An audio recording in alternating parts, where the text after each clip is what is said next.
My name is Helen Simmons, and I'm 68 years old. I wasn't expecting fireworks or a birthday cake. All I looked forward to was dinner at my son's home. Just a quiet evening, a warm plate, and a seat among the family I had stood behind for decades. That evening, around 5:30 p.m., I'd just finished smoothing down my forest green blouse, the one I always wore for family occasions. It wasn't fancy, but it was modest and tidy, the kind Claire, my daughter-in-law, might not wrinkle her nose at. As I checked the time again, my phone buzzed. I reached for my glasses, expecting a text from Daniel, maybe about what kind of wine I liked. Instead, 8 words stared back at me. "You weren't invited. Claire doesn't want you there." No call, no explanation. Just a message that cut through me like glass. At first I thought it had to be some mistake. Maybe the text was meant for someone else. But no, it was Daniel's number. It was his tone, cold, final. I sank into my armchair, phone in hand, heart unraveling. My mind wandered back, Daniel holding my hand on his first day of kindergarten. Daniel crying when our cat passed away. Daniel lighting up as he introduced Claire to me. And now, Daniel, grown, locking the door to his life and telling me I wasn't welcome. I didn't cry. I didn't shout. I just sat in silence, and then something inside me shifted. I walked over to the antique cabinet my father once gave me, opened the drawer, and pulled out the folder labeled Daniel. Inside, the paper trail of years of support. A $15,000 check to help with his tech startup. It failed within the year.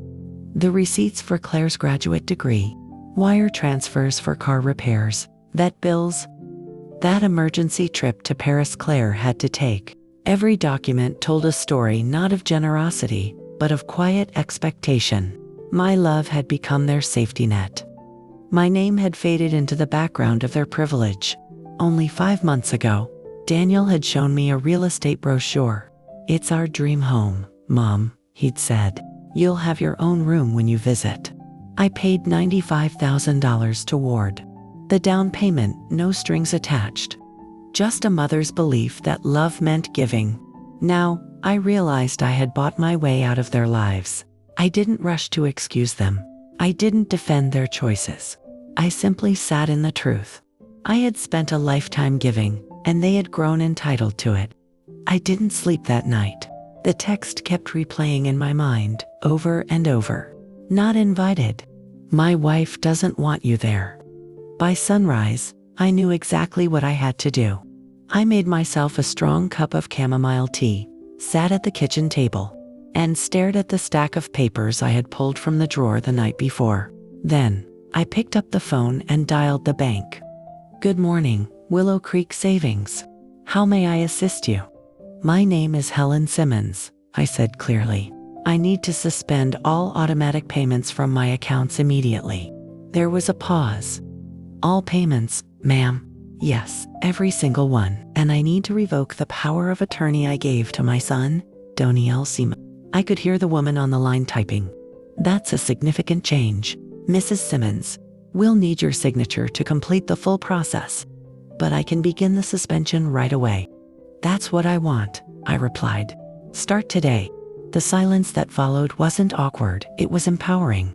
I had supported my son, his wife, their lifestyle, their ambitions, and their obligations for over 2 decades. But that morning, I finally heard the voice of my late husband, James, in my mind. "Helen, love them, but don't let them walk on you." When the woman confirmed that all 174 automatic payments had been suspended, I thanked her, hung up the phone, and exhaled for what felt like the first time in years. The car insurance, the credit cards, the private school fees for Evan and Lena, the streaming services Claire insisted on for the kids. All of it stopped. That morning, I didn't just cancel transactions. I reclaimed space in my own life. Then my phone buzzed again. "Daniel." I didn't answer. Instead, I typed out a short message. "Time to pay your own way." I stared at it for a long time. Then I pressed send, turned off my phone, and turned a corner in my life. By the time Daniel showed up at my door that afternoon, The kettle was already whistling on the stove. He didn't knock politely. He rang the bell with that impatient, sharp tone that said he wasn't here for reconciliation. He was here for control.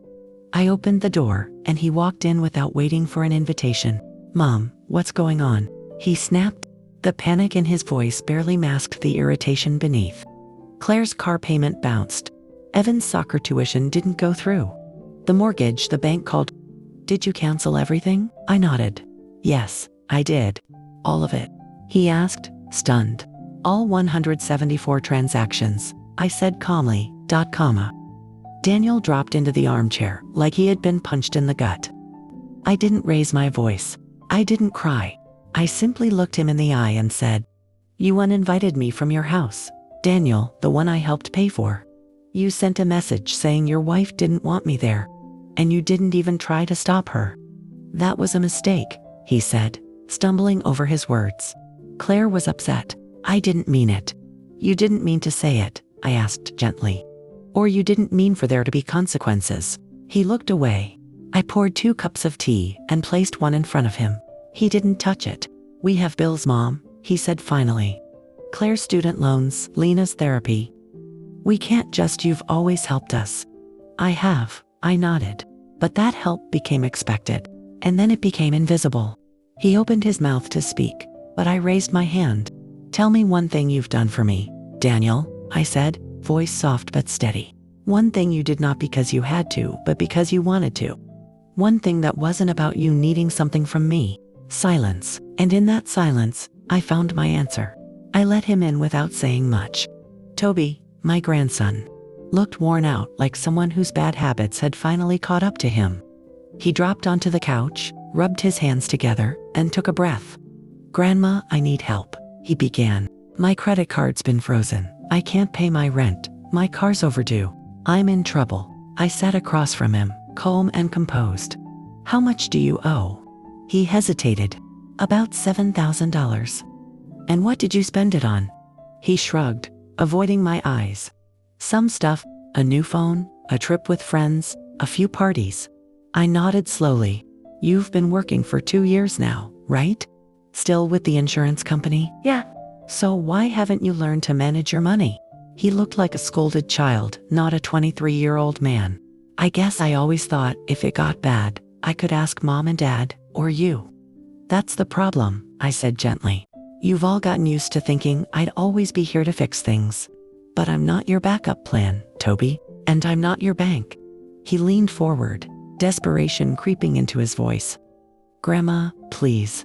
Just this once. I swear, I'll pay you back." "No," I said firmly. "But I will offer you something else." He blinked, confused. "Like what?" "My lawyer, Mr. Whitaker, is looking for a part-time assistant. Filing, answering phones. It won't fix everything, but it's honest work." Toby blinked again. "You'd do that for me." "I love you," I said, "but I'm done enabling you. My love is no longer measured in money." He sat quietly, unsure of what to say. And for the first time, I didn't give in. And for the first time, he heard the word no, not out of anger, but out of love. Because real love doesn't always feel warm and fuzzy. Sometimes, it sounds a lot like a boundary. That evening, as the sun dipped behind the trees, the doorbell rang again. This time, it was Lena, my granddaughter. She stood on the porch holding a paper bag of groceries and wearing a hesitant smile. She didn't come for money. She didn't come to plead on anyone's behalf. She just came to check on me. "Grandma," she said softly as I let her in, "I saw Dad earlier." He looked lost. "Mom's furious. Toby's sulking. The house is chaos." I didn't respond right away. We unpacked the groceries together. She chopped vegetables while I boiled pasta. The rhythm of it, ordinary, unburdened, felt like medicine. After a while, Lena asked quietly, "Are you okay?" I looked at her. Truly looked at her. Lena had always been different, quieter, more thoughtful. She never asked for much. She always called on my birthday. She visited without a reason. She hugged me just a little longer. "I'm okay," I said. "For the first time in a very long time, I think I'm actually okay." She smiled. "Good, because I think you're doing the right thing." I raised an eyebrow. "You do?" She nodded. I've seen how they use you. Especially Mom. She's always dressed in the best, drives the newest car. And somehow, it's always you footing the bill. It startled me to hear those words from someone so young. But she wasn't just a child anymore. She was a woman, and she saw clearly. You've taken care of everyone for so long, Lena said softly. It's time someone took care of you. We sat down to dinner, just the two of us. No tension. No manipulation. Just a simple meal and honest conversation. Before she left, Lena hugged me tight. When you're ready for Portugal, she whispered, I'm coming with you. I'll always be here for you, Grandma. Not for your money, for you. Lena kissed my cheek. That's all I ever wanted. In a house that had echoed with demands, expectations, and polite manipulation, Lena's presence felt like sunlight through a dusty window. It reminded me what family should feel like. Safe, sincere, and free. The next day, Daniel called again. Mom, we need to talk. As a family. His voice was tight, rehearsed. I could hear Claire in the background. Tomorrow at 2. My house. No surprises, I said. Of course, there were surprises. At exactly 2 p.m., Daniel showed up first. He looked worn, shirt wrinkled, eyes puffy. Mom, he began, I wanted to talk to you before everyone else arrived. Everyone else? He hesitated. Claire, she invited a few people. Her parents, her sister. They're concerned. I stepped to the window and froze. 3 cars had just pulled into my driveway. Out stepped Claire, dressed like a lifestyle influencer, followed by her parents, her siblings, even a couple of their friends. I turned back to Daniel. You brought an audience. She thinks. I held up my hand. The doorbell rang. I opened it slowly. Claire stood at the center of her formation like a general addressing her troops. Good afternoon, Helen, she said loudly, projecting her voice. We're here to discuss this situation as a family. This is my home, I said calmly. Not a courtroom. Not a boardroom. Just my home. And I didn't invite any of them. Claire blinked, clearly not expecting pushback. You, Daniel, Evan, and Lena may come in. The rest can wait in the cars. Or leave. Her smile faltered. She turned stiffly to her family. Please wait in the cars. We won't be long. Reluctantly, they retreated. Once inside, I faced my son, my daughter-in-law, and my 2 grandchildren. I stood in the quiet of my own living room and asked, So, who wants to tell me what this circus is really about? Claire stepped forward like a spokesperson. Your recent financial decisions impact all of us. My parents' retirement plans. Daniel's brother's situation. Even Evan's school, everything's connected. I crossed my arms and said nothing. She launched into a list of consequences, obligations, expectations. When she finally paused to take a breath, I looked at her and asked, And when, Claire, did I become responsible for all of that? No one answered. Because deep down, they all knew the truth. They hadn't come to repair a relationship. They'd come to salvage their lifestyle. The silence was thick. Daniel finally spoke, his voice small. Mom, we've come to rely on your help. You've always been there. We didn't think you'd ever stop. Exactly, I nodded. You didn't think, you just took. I turned to Evan. How many times have you visited me just because you wanted to? Not because you needed money. He shifted in his seat, unable to answer. I turned to Claire. Tell me one thing that you've done for me without expecting anything in return. She opened her mouth, then closed it again. You see, I said, voice steady, what hurts isn't just the money. It's the eraser. The way I disappeared from your hearts the moment I stopped paying. This is manipulation, Claire snapped, her voice stripped of its usual polish. You're trying to guilt us. No, I said evenly. I'm telling you the truth. For once. She stood up fast, her forest green dress swishing like a flag of retreat. You'll regret this when you're alone. When no one's left, you'll wish you hadn't pushed us away. I didn't flinch. Family isn't just a word we say when we want something, I told her softly. It's a choice. A daily one. Measured in actions, not in voices. Daniel sat frozen on the edge of the couch. Evan hunched beside him, eyes wide, absorbing every word. Garrett, no, not Garrett. Daniel, my son, my only child, still looked for the loophole. What do you want from us, Mom? He asked, his voice breaking. An apology. For us to beg. No, I said. I want you to grow up. I want you to stop confusing love with dependence. And I want you to leave. The room went silent except for the faint ticking of the kitchen clock. The words weren't shouted, but they landed with the weight of thunder. Toby, my grandson, stood first. He didn't argue. Claire stormed out next, muttering something I didn't bother decoding. Daniel lingered by the door, face pale and pride injured. I'll be here, I said gently. If you ever want to talk, really talk. Not about money. Not about bills. About us. He nodded once and followed them out. Only Lena remained. She came over quietly and wrapped her arms around me. I'm proud of you, Grandma, she whispered. I didn't reply. I just held her, because for the first time in a very long time, I had nothing to defend, nothing to finance, and nothing to prove. 6 months later, I was no one's emergency contact, no one's ATM, no one's quiet sponsor behind the scenes. I was just Helen Simmons, 68 alone and at peace. My mornings were slow and warm, filled with coffee and books I'd put off for decades. I walked through the same parks James and I used to stroll, this time not out of obligation, but pleasure.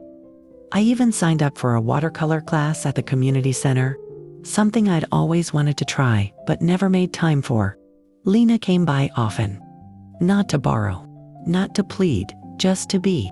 She brought stories from campus, shared playlists, laughed with me at shows we streamed together. She was my family now, and that was enough. As for Daniel and Claire, the calls faded. First angry, then guilty, then nothing. I heard from Lena that they sold the big house, downsized to a 2-bedroom apartment. Claire had taken on extra consulting work. Daniel had, finally, learned to manage a monthly budget without my help. And Toby? To my surprise, he'd taken the assistant job with Mr. Whitaker. I ran into him at the grocery store one day. He looked tired, but different, like someone who knew what $1 meant now. He gave a quiet hi, Grandma. I smiled back. That was enough. I went to Portugal last month, not because someone needed rescuing, but because I wanted to go. It had been James's dream once to watch the sunset over the cliffs of the Alps, to walk the cobbled streets of Porto. We'd put it off for decades, always saying, later. Before I left, Lena hugged me tight at the airport. Do it for you, Grandma, she whispered. For once, just for you. I sit now on a terrace in Portugal, watching the sun dip behind rows of terracotta rooftops and olive trees. The light is soft, golden like honey poured slowly across the sky. Lorene, my oldest friend, laughs beside me as she scribbles something in her travel journal. You look lighter, she says, not looking up. I am, I reply, because I finally lay down the weight of other people's expectations, and in doing so, I found the only thing I'd ever truly wanted, peace. Not just the quiet, but the presence of myself. The strength of someone who no longer needs to be needed to feel whole. That evening, as twilight painted the Lisbon skyline in gold and violet, my phone buzzed. Daniel's name lit up the screen. 6 months ago. I would have answered before the second ring, eager, hopeful, already rehearsing ways to fix whatever was wrong. But now, I simply looked at the screen and let it fade to black. I didn't need to hear another apology. I didn't need to be pulled back into a cycle I'd finally stepped out of. Instead, I picked up my glass of Vinho Verde, raised it to the horizon, and whispered to myself. The version of me that always came last, the one who stayed silent at dinner tables, where she was unwelcome, who smiled through birthdays alone, who paid bills with shaking hands and called it love, she's gone now. In her place stands someone new, a woman who learned that freedom doesn't come from letting go of people, it comes from letting go of permission. I don't owe anyone an explanation for choosing peace. I don't owe anyone my savings, my time, or my seat at a table I was never welcome at. What I do owe, at this stage in my life, is honesty with myself. 6 months earlier, that honesty began in my own living room. Daniel had come by after weeks of silence. Claire stayed in the car. He sat down heavily, rubbing his hands together. Mom, he began, I need help. My credit card's frozen. Rent's overdue. Car's in the shop. I'm in trouble. I sat across from him, composed. How much? About $7,000. What did you spend it on? He looked away. A phone, a trip, some stuff. You've been working at the insurance company for 2 years now, haven't you? Yeah. So why haven't you learned how to manage your money? He looked like a child being scolded. I guess I always thought I could ask you. That's the problem, I said quietly. You all thought I'd always be here to fix things. But I'm not your backup plan, Daniel. I'm not your bank. Please, Mom, he said. Just this once. No, I replied, but I will offer you something else. He blinked. Like what? My lawyer, Mr. Whitaker, is looking for a part-time assistant. Filing phones. It's not glamorous, but it's honest work. You'd do that for me. I love you. But my love is no longer measured in money. He sat quietly. For the first time, he heard the word no, not out of anger, but out of love. That evening, Lena showed up with a bag of groceries and a gentle knock. She didn't come for money. She didn't come to plead on anyone's behalf. She just came to check on me. Grandma, she said, stepping inside, I saw Dad earlier. He looked lost. Mom's furious. Toby's sulking. The house is chaos. We unpacked the groceries together. She chopped vegetables while I boiled pasta. After a while, she asked, Are you okay? I really looked at her. Lena had always been different, quiet, thoughtful. She never asked for much. She called on my birthday. She hugged a little longer. I think, I said, for the first time in a long while, I'm okay. She smiled. Good, because I think you're doing the right thing. You do. She nodded. I've seen how they use you, especially Mom. She's always dressed in the best, drives the best, and somehow, it's always you footing the bill. I was startled to hear it from someone so young, but she wasn't just a child anymore. She was a woman, and she saw clearly. You've taken care of everyone for so long, Lena added. It's time someone took care of you. The confrontation happened 2 days later. Claire's voice hardened. This is manipulation. You're trying to guilt us. No, I said. I'm telling the truth for once. She stood abruptly. You'll regret this. When you're alone, when no one's there for you, I didn't flinch. Family isn't just a word we use when we want something, I said. It's a choice. One we make every day with our actions, not our invoices. Daniel looked up, eyes glassy. What do you want from us, Mom? An apology? To beg? No, I said. I want you to grow up. I want you to stop confusing love with dependence. And I want you to leave. The words were calm, but they landed like thunder. Toby stood without protest. Claire stormed out. Daniel lingered. I'll be here, I told him, if you ever want to talk. Really talk. Not about money, about us. He nodded slowly and followed them out the door. Only Lena stayed behind to hug me. I'm proud of you, Grandma, she whispered. I didn't reply. I just held her close. Because for the first time in decades, I had nothing to prove and nothing left to give except the truth. Now, months later, I'm just Helen. Not an emergency contact. Not a silent sponsor. Not anyone's secret credit line. I drink coffee on the balcony. I take walks near the water. I signed up for a watercolor class, something I'd always wanted, but never allowed myself.com. Lena texts often. She never asks for anything. She just checks in. She shares stories, memes, her favorite new tea. She's my only connection to the family now, and that's more than enough. As for Daniel and Claire, the calls dwindled. After a few more, some apologetic, some defensive, they stopped altogether. Lena told me they sold the house, moved into a smaller apartment. Claire picked up more work. Daniel finally started budgeting. Toby took the job with Mr. Whitaker. I ran into him once at the store. He looked tired but different. Moregrounded.com. We exchanged a quiet hello. That was enough.